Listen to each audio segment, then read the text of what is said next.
20h, 21h, c'est Storytelling en direct sur Fréquence ESJ.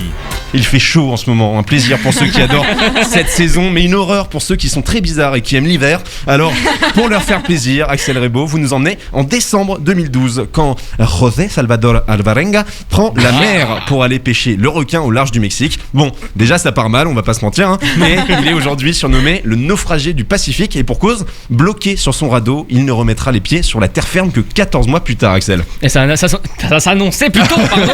Et je suis stressé pour lui. Ça s'annonçait pourtant comme une super journée.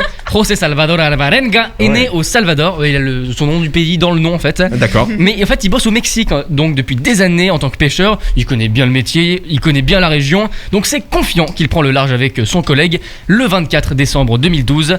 La fin du monde prédite par les Mayas passait de 3 jours. Ouf, donc bah bon, il se dit c'est bon, c'est derrière moi, la vie continue, ça va être super. José, assieds-toi, il faut que je te parle. C'est une tempête d'une puissance inattendue qui va emporter leur bateau au large du Pacifique. Ils se retrouvent bloqués à 2 sur une petite embarcation d'à peine 7 mètres de long. Ne vous plaignez plus jamais d'un confinement en 2006. Non, vous au moins vous aviez un toit au-dessus de votre tête et un sol qui tangue pas surtout. Ouais. Pour José, c'est le début d'un long calvaire qui démarre. Il va voguer au rythme du courant, du vent, des tempêtes.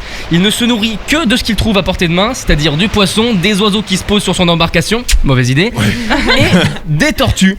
Le tout cru, bien sûr, sinon c'est trop facile. Son compagnon, lui, ne va malheureusement pas supporter le régime, ne survivra pas au voyage. Ah oui, dommage pour lui. Et c'est 14 mois plus tard, en janvier 2014, que son bateau s'échoue enfin sur l'une des îles Marshall, au beau milieu de l'océan Pacifique. Il est parti du Mexique, hein, on le rappelle. Du Mexique pour arriver au milieu de l'océan, 14 mois dérivé, c'est un record absolu.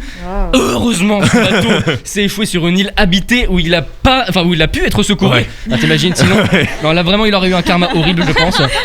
José a donc été sauvé après avoir parcouru 12 500 km. Ouais, beau score. Mais à son retour, José se heurte à un mur. Beaucoup en fait sont sceptiques et ont du mal à croire son histoire. Non, je retire ce que j'ai dit, il a un karma pourri. Complètement pourri. Non, mais en même temps, on les comprend. Tenez, pensez à un moment de votre vie, à un endroit où vous étiez au cours de l'année 2013. Ça y est, vous l'avez en tête? Bah lui, il est en mer. Toute l'année, il y était. T'as vu quoi cette année? De l'eau. Que de l'eau et des tortues. Des mouettes. Bah, c'est vrai que ça paraît gros. Et pourtant, les enquêteurs retrouvent les proches de José. On recoupe des informations météorologiques. On lui fait même passer un détecteur de mensonges. Et il dit vrai. José Salvador Alvarenga a bien survécu au périple qu'il raconte. On le surnomme depuis le naufragé du Pacifique. Ouais, il n'a pas volé son surnom. Et José Alvarenga a aujourd'hui 46 ans et il vit au Salvador. Il a depuis développé une phobie de la mer. On peut le comprendre. Ou en tout cas, vous ne risquez pas de le croiser cet été à la plage. Merci Axel Rebaud. 20h, 21h, c'est Storytelling en direct sur Fréquence ESJ.